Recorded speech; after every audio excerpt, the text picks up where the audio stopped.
Hey, welcome to Southside Online. My name is Chris. I'm sitting here at Buckhead Church, and many of you come up here to shop, to maybe eat out up here in Buckhead, but I'm here for a reason, and you'll notice that there is a chair that's empty, a little mysterious. We have a guest speaker that we're having for the next 3 weeks beginning today, and so I'm so excited about what we're going to be hearing. But before we do, we're going to sing some songs together. The words are on the screen, so let's sing together.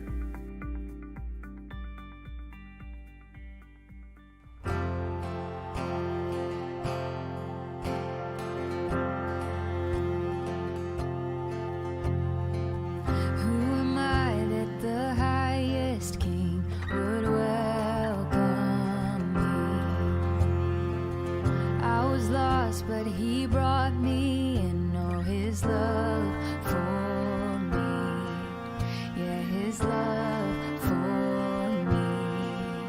Who the Son sets free, oh, is free indeed. I'm a child of God, yes, I am. Free last, he has ransomed me, his grace runs deep. While I was a slave to sin, Jesus died for me. Yes, he died for me. Who the Son sets free, oh, is free indeed. I'm a child of God, yes, I am. In my Father's house, there's a place for me. I'm a child of God, yes, I am.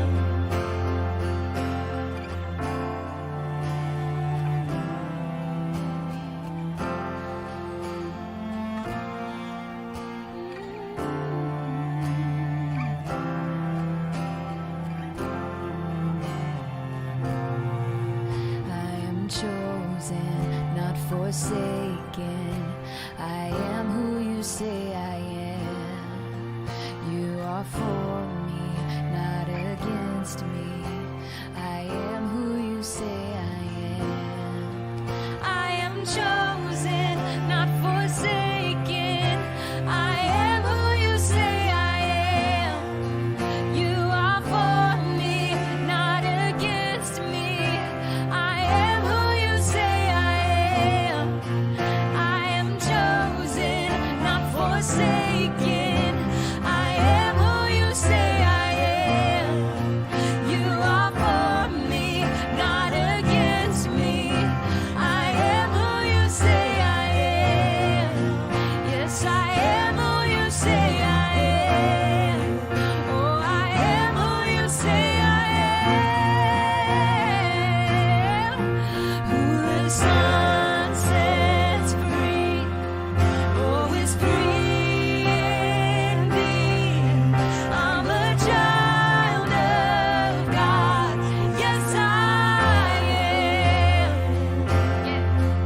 In my Father's house, there's a place for me. I'm a child of God, yes, I am. I'm a child of God, yes, I am. I'm a child of God, yes, I am.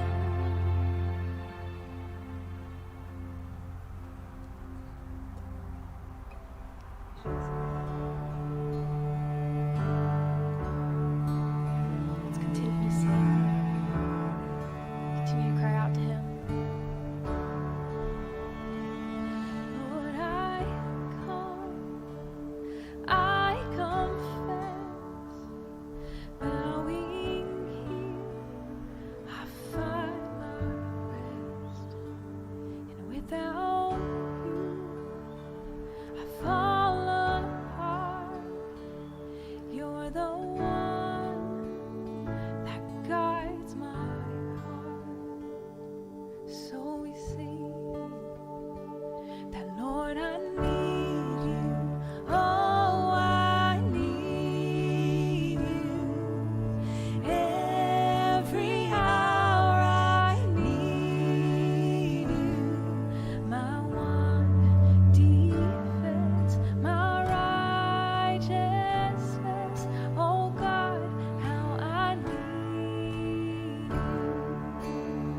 temptation comes my way, when I cannot stand on you, Jesus, you're my hope and stay. When I cannot stand I'll fall on you, Jesus, you're my hope and stay. Lord, I need you. Oh, I need you. Every hour I need you. My one defense, my righteousness. Oh God, how I need you. I need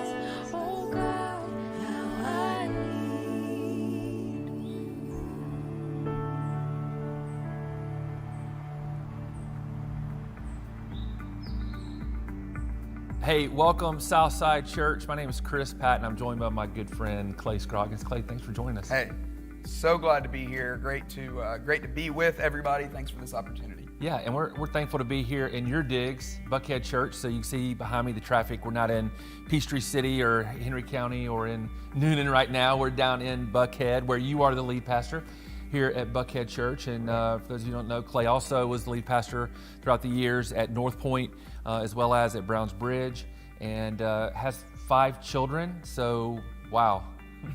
Your house wow. is, I don't know what else to say. It's a lot. It's a lot, but holding down the fort. But all for you tech fans that are out there, Clay is a tech grad, so we might get a couple claps from that, maybe more. Yeah. The Georgia fans don't even boo because they're like, oh. It's just see almost that. like a bless your heart. He said that, not me. But also grad for master's at Dallas Theological Seminary, also doctorate. So Dr. Scroggins, we're excited to have you. But a lot that you've gone through as a pastor, as a dad, as a husband, a lot of schooling and things. Why this idea of mind traps? Yeah. Well, Chris, I would like to say that it was my own mind that thought through it, but honestly, there's my wife and I have someone in our extended family, and we were just having a conversation about why does this person continue to make the decisions that this person makes, and I just remember thinking, because this person's brain is stuck. It's like they're stuck in this way of thinking. Every day, if you woke up and told yourself this message, or said something to yourself in the mirror about the way to look at the world, it would affect the way you live. It would affect every decision. So I just started thinking through, well, I know what this particular person what their mind trap is, but then I started looking in the figurative mirror, and I started realizing, I do the same thing. I mean, I get caught up in the trap of negativity, or the trap of feeling like a victim, or the trap of being all or nothing, just like everybody else. So I have found that I think these are common to all of us. And I hope it'll bring some freedom to all of us, because we don't have to be trapped. We actually can find freedom. Yeah, absolutely love it.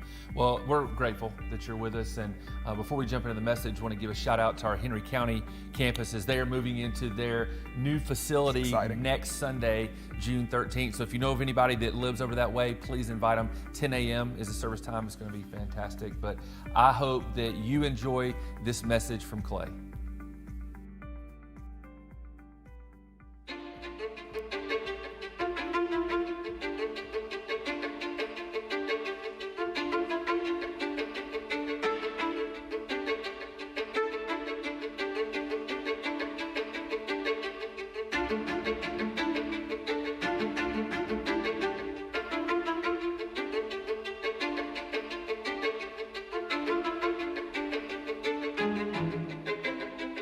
The brain is a remarkably powerful place, the central organ of the human nervous system. It's made up of 100,000 miles of blood vessels.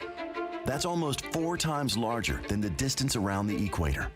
Neurons transmit and receive information that tells us when to breathe, when something is painful, warns us when there is danger, and tells us when to cheer for the touchdown. Within the brain, there are 100 billion neurons who pass information as fast as 250 miles per hour. That could outpace a Formula One race car. The power of the brain is remarkable. But what if our brains have adopted a mindset that needs an upgrade? Are we in danger of being trapped in our mindsets? How do we stop these mindsets from becoming mind traps? How do you stop these mindsets from becoming mind traps? No one likes feeling trapped. Can you remember the last time you were trapped? For me, as I thought back on the last year, it was on a particular flight that I was on. It was actually a Delta flight, and I say that because the Delta associates handled a really difficult situation remarkably well. I was taking a red eye from the West Coast direct back to Atlanta. Anybody love red eyes? Has anyone flown one that you've decided never again? Yeah. I don't know why. Every time I fly a red eye, I think, no more. I'm not doing that ever again. And then I forget, and I do it again. And so this was one of those situations. But I had just actually fallen asleep when I felt the plane starting to descend. And so I woke up, and I thought, oh, my goodness, that was amazing. That was very painless. And then I heard someone say that we were landing in Salt Lake City, which is not Atlanta. And I quickly, as I got my bearings, I started realizing why. There was a passenger on the flight who was having a bit of a problem. He actually was he was angry, he was screaming, he had been trying to use the restroom. The problem was he was trying to use the restroom in the middle of the aisle, in the middle of the flight, which is not legal. So maybe, I don't know if it's illegal to do that, but it's definitely not appropriate. So he had spent a little too much time in the Sky Club before we took off, evidently. And so we were stopping in Salt Lake City to drop him off so that he could get some help. But while we were there, we ended up just sitting there for a couple of hours because there was some confusion around the amount of time that this particular crew had flown and some pilots, and we had to wait on another one. And that feeling set in where you feel trapped, you know? I got to get off of this thing. I don't like the way this feels. Maybe you felt that way. You've been in an elevator. Certainly, you've probably been on a flight before where you've experienced that. Maybe you've been on a bus or a car or maybe in a room. Hopefully, no one feels trapped right now. You are free to get up and leave whenever you would like. Just want to let you know that. None of us like to feel trapped.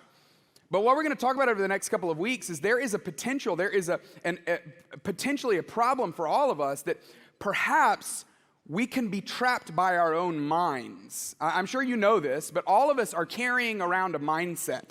You woke up today in a certain frame of mind. You walked in today. You decided to get online and watch this today with a certain frame of mind, a certain mindset. A mindset is just a way of thinking. It's a mentality. And you know this to be true, that you got to get your mind right, because once you get your mind right, everything else follows.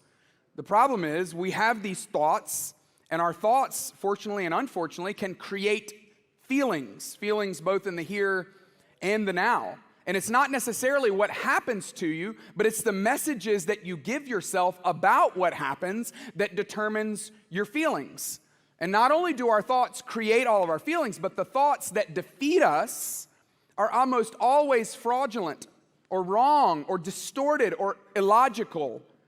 And sometimes they can form a cycle, a mentality that becomes a trap. So how do you know? How do you know when a mindset has become a mind trap?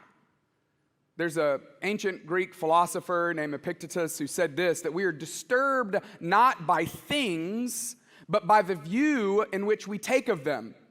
We think it's the circumstances that are disturbing us, but no, it's our view of them that's actually disturbing us. That's what this series is all about. Specifically for today, I want to call your attention to this one Helen Keller quote. Helen Keller was born blind and deaf and went on to do so much good for our society. And she introduces the topic that we're going to talk about today. She says, self-pity is our worst enemy. If anyone could have had self-pity, it was her. She says, self-pity is our worst enemy. And if we yield to it, we can never do anything wise in this world.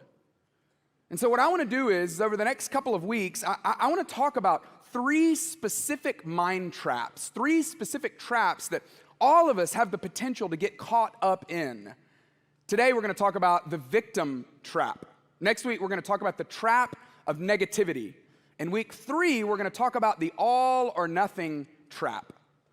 And my hope for every single one of us is that we would be able to get out of that feeling that all of us have. Maybe you have it right now, even as you heard what the next 3 weeks are going to be about. You maybe immediately thought, oh, I know someone who's super negative. They definitely need to hear next week. There's nothing wrong with that, but I would love for us to get past that, to go, hey, what is in me? What actually is in my mind that could use an upgrade? Because the truth about all of us, no matter who you are, no matter what your background is, we're all on a level playing field in this regard. That all of us have been, will be, and maybe even possibly are currently being trapped by our own thoughts, our own way of thinking. And so today I want to talk about, what does it mean to be trapped in the victim trap? What does it mean to be caught up in that way of thinking where you feel like a victim? You see the world through the lens of, I'm a victim. I want to give you a couple of different scenarios, and I didn't write these scenarios about anyone specifically, so if this is a little too personal for you, I promise you these were just generic examples to try to get everybody on the same page. Let me give you some examples here. You might have a victim mentality. You might be caught up in the victim trap. If maybe you're a parent who maybe your kid just got in trouble at school, just got in a fight at school. And maybe your natural inclination is, oh, it was not my kid's fault. Sweet little Johnny would have never done that. No, it was that other kid in his class's fault who was agitating, or it was the teacher's fault who allowed it to happen. But my Johnny would never do that. He's a victim. Or maybe at work, maybe there was a promotion that you really wanted and you didn't get it. And instead of evaluating, what did I do that led to this, or what didn't I do that didn't put me in a better position, you just naturally think, oh, it's the boss's fault.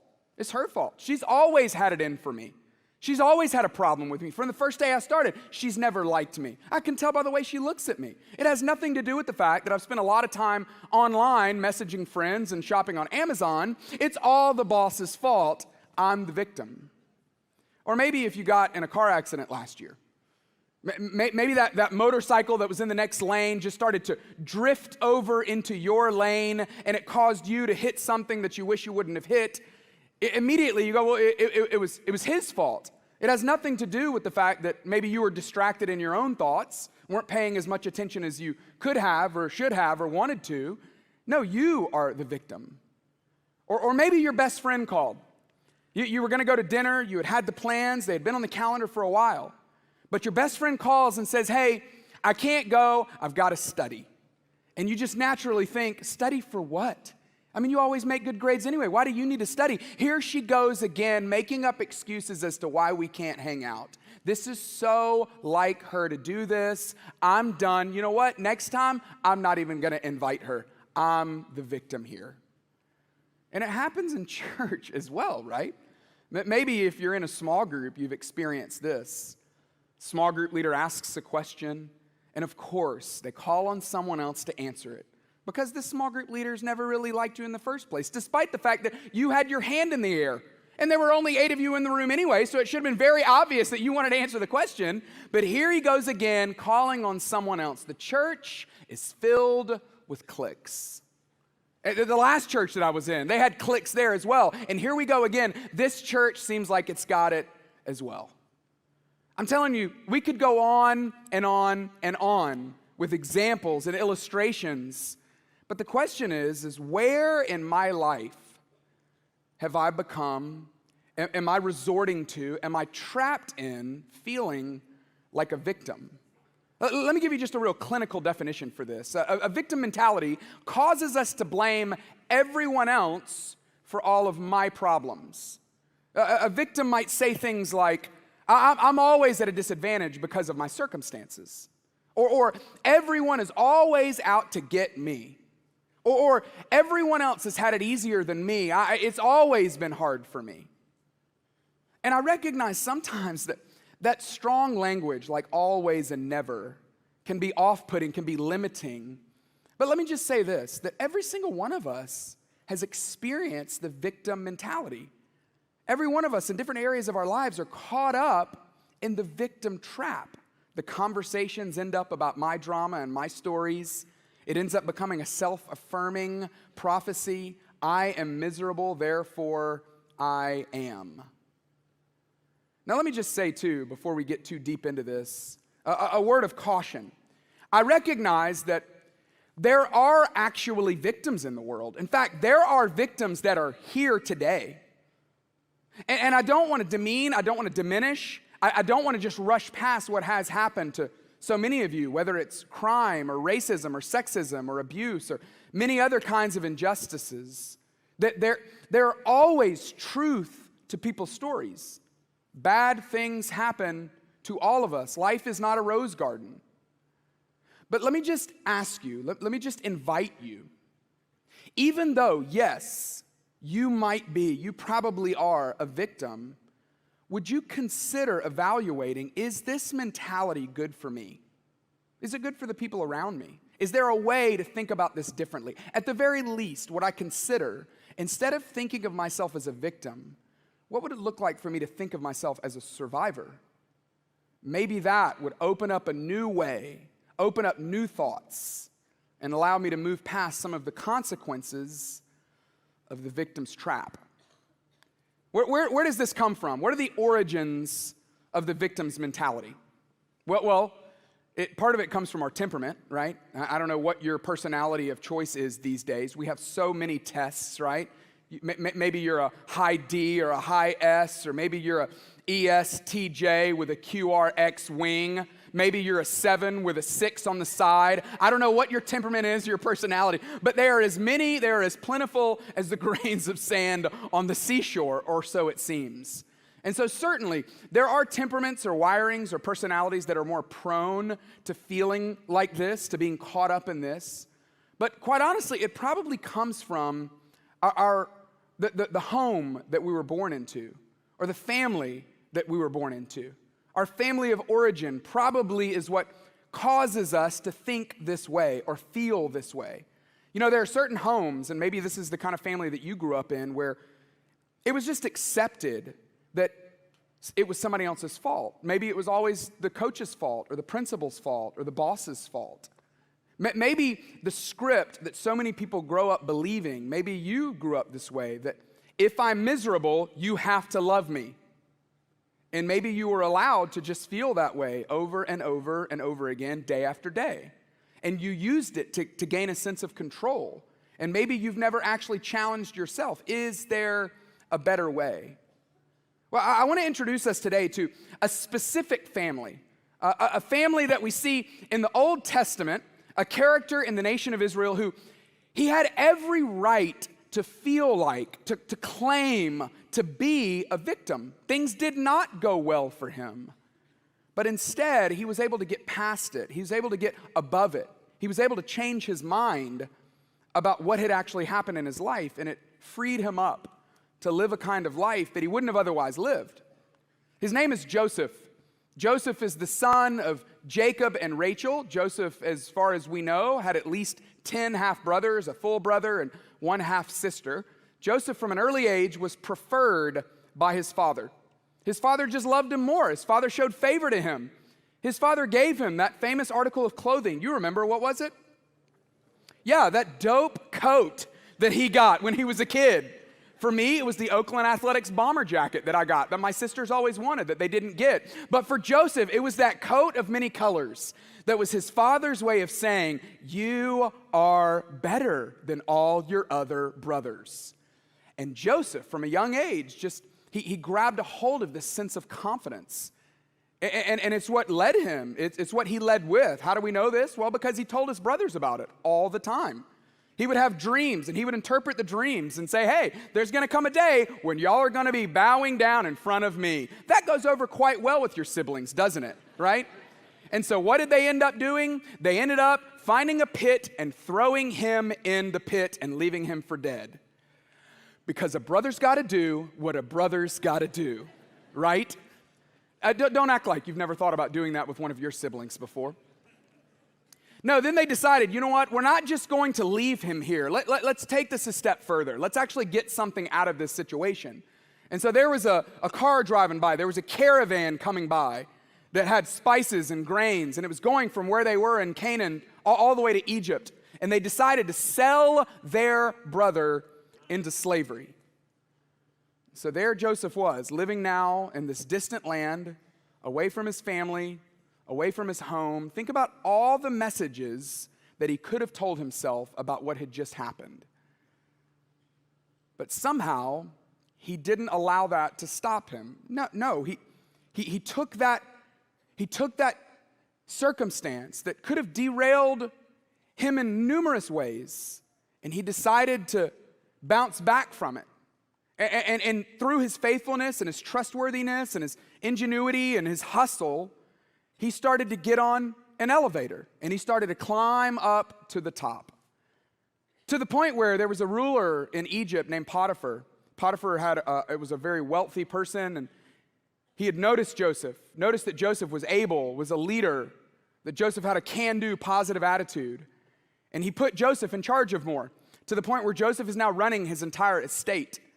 When one day, Joseph realized, maybe for the first time ever, that he was crippled with something that I've never experienced before, dashing good looks.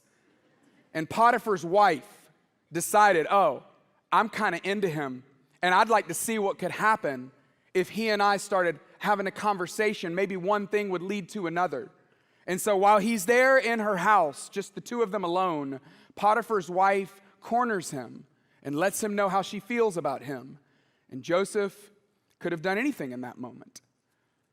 But Joseph decided to run. He decided to flee. And as he's fleeing, Potiphar's wife grabs his outer garment. And instead of staying, trying to get his coat back, not the one with many colors, but at this point, a different one, Joseph kept running. But unfortunately, Potiphar's wife told her own story about this. She told her own victim story. As soon as Potiphar gets home, she tells him, Potiphar, you're not going to believe what that slave of yours did to me. Potiphar was infuriated. And immediately he threw Joseph into prison, falsely accused of something that he didn't even do. While he's in prison, there's a whole dramatic scene where he ends up meeting a couple of people that could have really helped him out. One of them was a baker, not just any baker, but the baker for the king. And one of them was a cupbearer, not just any cupbearer, but the cupbearer of the king.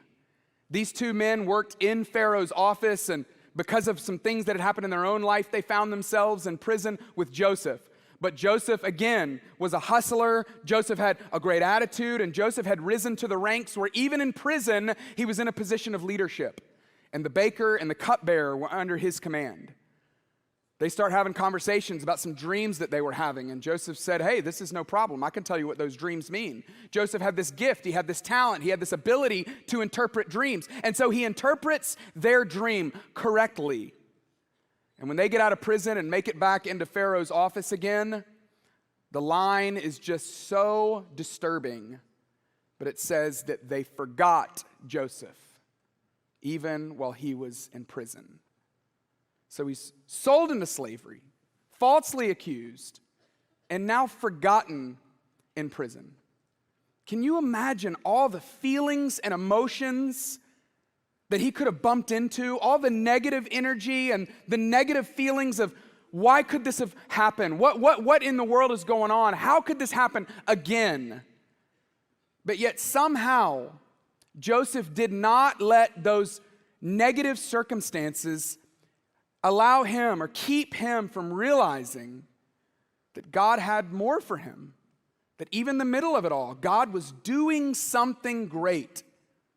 It's amazing how the prison sometimes causes us to question everything. I'm speaking obviously of the figurative prisons that we find ourselves in, those dark nights of the soul, where we start asking all the tough questions. God, why? God, what are you doing? God, how could this happen again? And somehow, Joseph seemed to ask this question: could God be setting up the circumstances around me to do something in me and to do something through me? Is God aligning the stars? Is he doing something so great that no one else can see to set this up in such a way that no one would be able to deny that God is the one doing all of this? I don't know how Joseph could have asked this question, but clearly something is leading Joseph. Someone is guiding Joseph to the point where this dramatic scene happens in Genesis 50 toward the tail end of Joseph's life. Again, Joseph had gotten out of prison at this point. Pharaoh had heard about his skill, about his gift. Pharaoh had elevated him to a higher position. He had been responsible. He had been faithful. He had been diligent. And now he's number 2 in command of all of Egypt. When he has his own dream about a famine that's going to hit this area, not just Egypt, but also Canaan, where he's from. And so Joseph leads the country to do a lot of remarkable things, to save up a lot, so that when the famine hits, they would be ready. But his family had not done so. The times were so tough. Jacob tells his sons, he says, hey, the only thing I know to do is, should you go to Egypt and beg for help? I hear they have food. And so the brothers pack up, make their way over to Egypt, where they have this face-to-face altercation with who? Their own brother. For a moment, Joseph was able to have a conversation with them where they didn't know his identity. But when the moment comes where his identity is now revealed and the brothers realize now they're standing face to face with the very person that we had thrown in the pit, they're scared, they're fearing for their lives, and Joseph responds to them. And I want to look for just a minute at what Joseph says to them, because we get a little picture into Joseph's mind as to what was going on up here that allowed him to live in such a different way. In Genesis chapter 50, verse 19 says this, but Joseph said to them, don't be afraid. Am I in the place of God?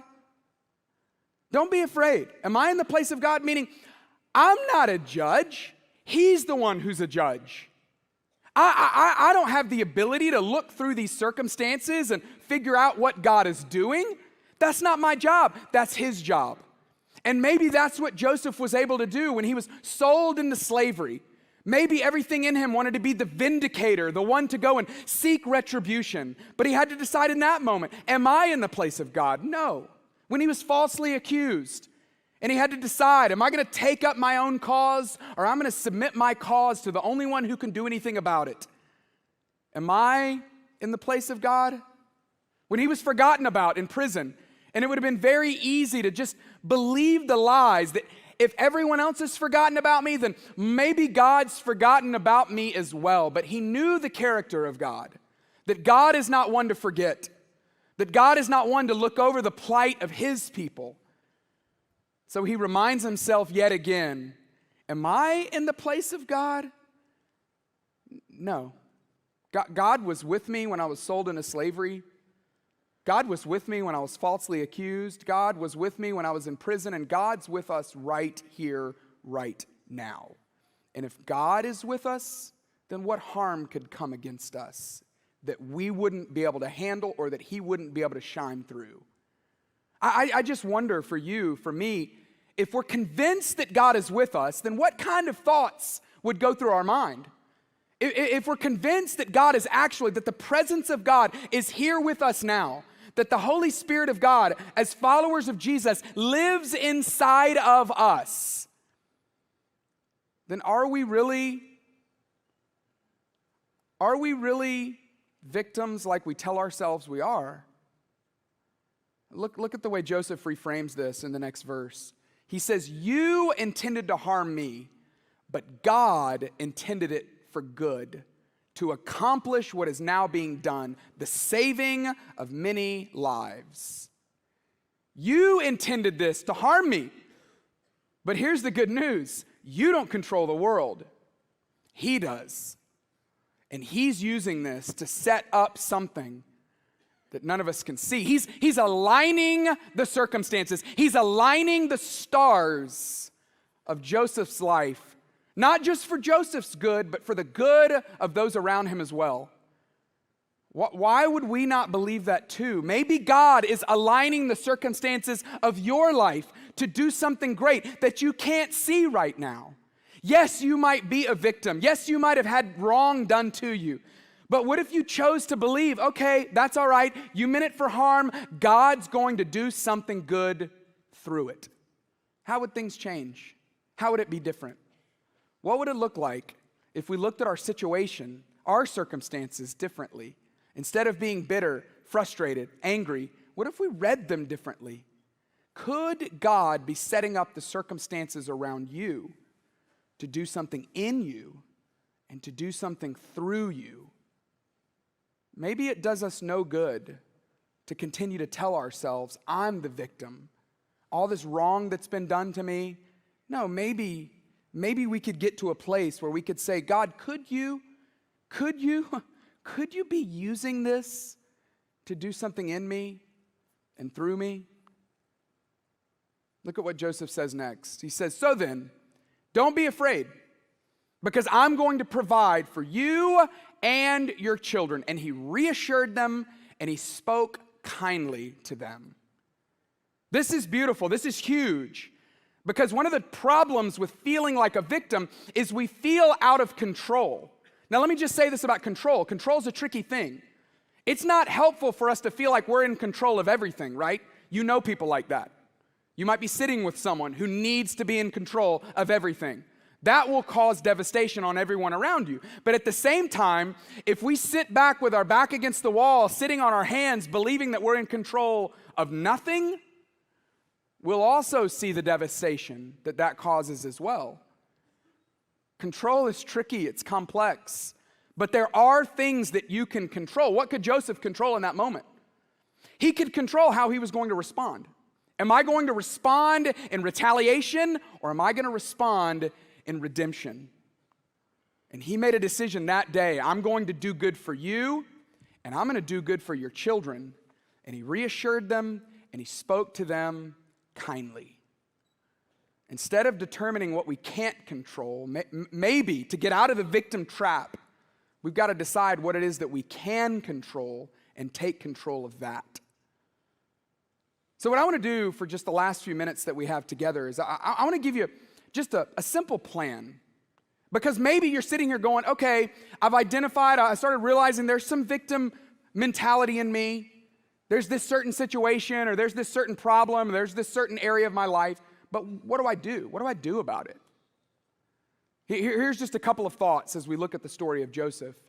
Number one, you've got to identify your own victim thoughts. You've got to be able to identify your own victim thoughts. Why? Because the better you get at identifying them, the better you'll be at identifying them, right? If you never identify them, if you never isolate them, then you never actually get to experience combating them, fighting against them. And so you begin with that, identifying your own victim thoughts. And once you start doing this, you'll start seeing them everywhere. This has been true in my own life. I first noticed this when I was 16 years old. When I turned 16, my parents, they gave me this car. It was a 1990 white Volvo 240 DL. It was not a super nice car, but I was very grateful for it. And I just thought, hey, you know what? Maybe the cool part about this is I didn't know anyone at the time with this car. And so I thought at the very least, maybe this is unique. Maybe this just feels like, okay, this is like my thing. This is going to be like part of my vibe that I'm trying to put off with the ladies. I thought, okay, maybe this will be good. That morning I was driving to school. The first morning I was driving, I pulled up at a stoplight and I looked over next to me. And what did I see? I saw another 240 DL Volvo. And I thought, I've never seen you in here. When did you get up in this? You know, like I didn't know you were here. I go to my school. I look around the parking lot. I see like 4 of them in the parking lot. I'm like, that's weird. They weren't here before, but now all of a sudden they're here. I go to Wendy's that night with some friends. I look in the parking lot of Wendy's. I see a couple Volvo 240 DLs. Where are all these things coming from? Were they all new to the town? No. I just started noticing them. And once you notice them, you get better at noticing them, and you start noticing them more. The same is true for your own thoughts. When you start identifying them, you get better at identifying them, and you start seeing more of them, and it allows you to start seeing them more so you can start dealing with them. Number 2, would you be willing to get some awareness about the false benefits of your victim thoughts? There's some false benefits to these thoughts. You know what false benefits are, right? Let's take another example of life.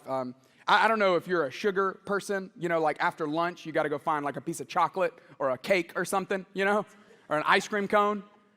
If that's you, then you get this. If that's not you, then I don't believe you in anything in life. But if that's you, let me just talk for a second, because I know what that feels like, where you start training yourself that you got to have that fix. And it does do some good, right? I mean, what does it do for you? I mean, it gives you like a little energy rush. It makes you feel good. Your brain releases this excess of dopamine and serotonin that makes you feel good about your life, right? And you're like, man, I'm so glad I found this. But then what happens? Like an hour later, you're laying on the bathroom floor trying to take a nap at work, right? Anyone else? No, there's like a sugar crash from after the fix. That benefit that you got was actually a false benefit. And when it comes to our victim mentality, the same thing is true. It allows us to actually avoid having to take responsibility about anything. If it's always someone else's fault, I don't have to take responsibility. People lavish their attention on us when we start with our sob story. They feel sorry for us. They're less critical of us because they go, oh, well, he's had it rough, she's had it rough. I wouldn't say that if I were you. We're more likely to actually get what we want because we can use those emotions to manipulate others. We feel interesting because we've got all these stories to tell. We're never bored because there's too much drama going on. There's so many benefits that we have to be willing to make ourselves aware, hey, part of me likes this. And as we do that, it starts to take the power away from it. It starts to actually suck the power out of the victim mentality. And then lastly, after you've began to identify them, after you've made yourself aware of some of the false benefits, would you be willing to replace them with something more helpful? What's more helpful? Well, there's a number of things that are more helpful. You could start by just reminding yourself of a perspective that there is someone somewhere else in life that has it worse than you do that's doing better with it. Let me say that again. There's someone somewhere in the world that has it worse than you do and is doing more with it. That's something I remind myself of because it helps me get out of my own mind that's trapped in the victim mentality. Or maybe it's trying to find the silver lining.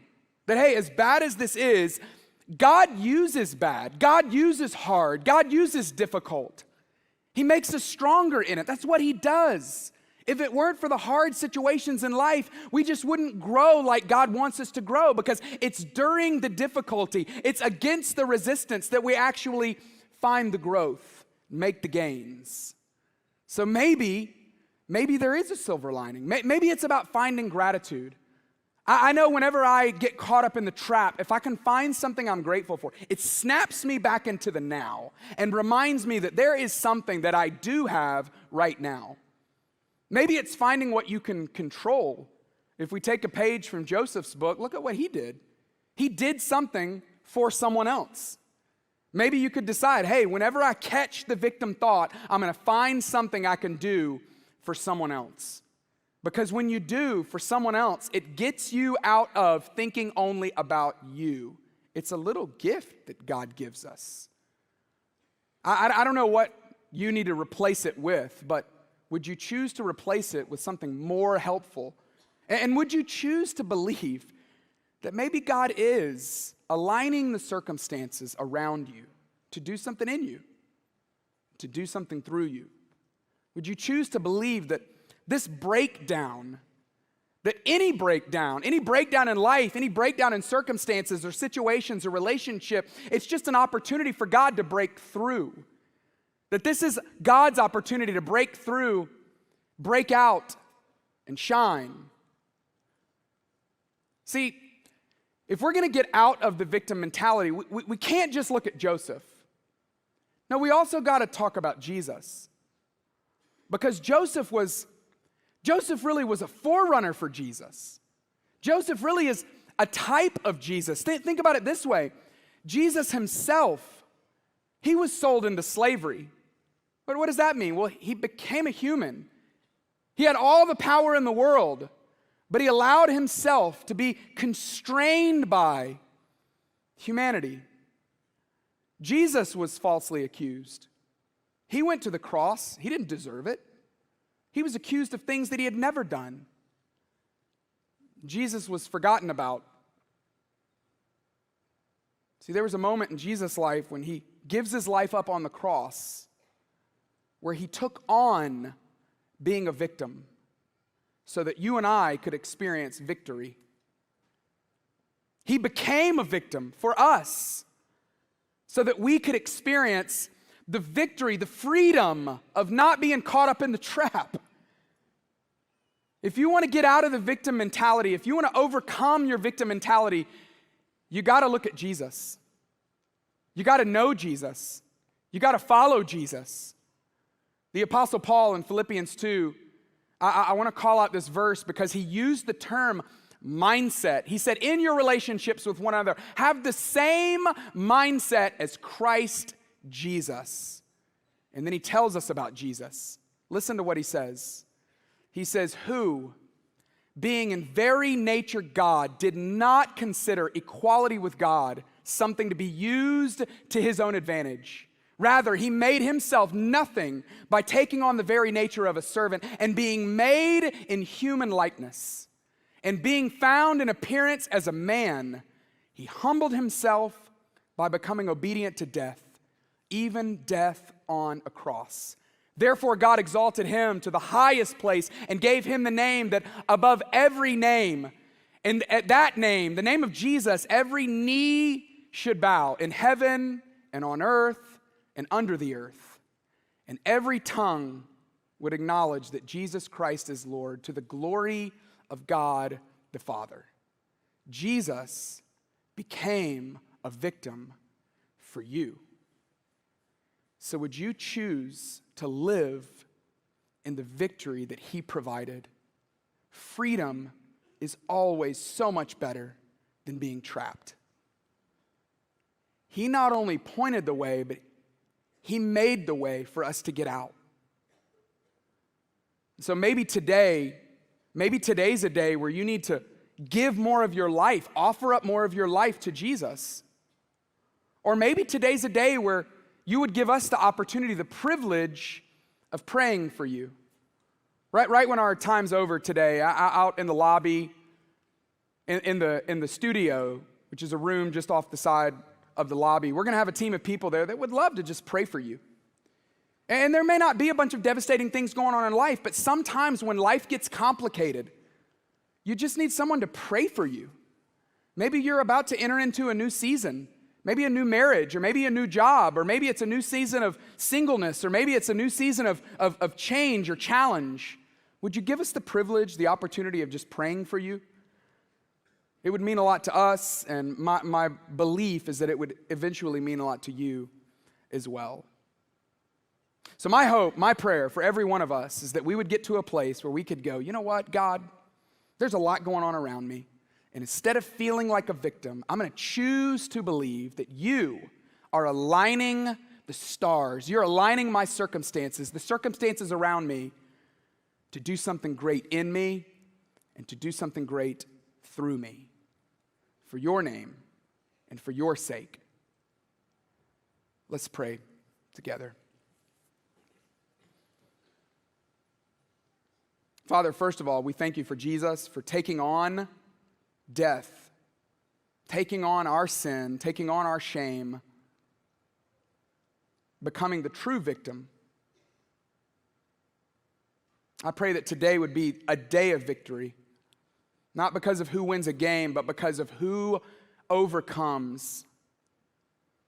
I pray that we would taste freedom, and as we taste freedom, that we would just want more of it, and more of it, and more of it. God, you didn't design any one of us to live in the trap. So I pray that today would be a day where you release the captives, each one of us, one at a time, in power and in kindness, in truth and in goodness. And we just thank you for Jesus. We pray all this in his matchless name. Amen. Hey, thanks so much for being with us today. I hope you'll be back next week as we talk about the trap of negativity. Have a great rest of your day. See ya. Clay, that was fantastic. Love it. You talk about at the end going to the studio to pray with someone. Why is that so important? Well, I think for one, the brain is complicated. Our minds are complicated.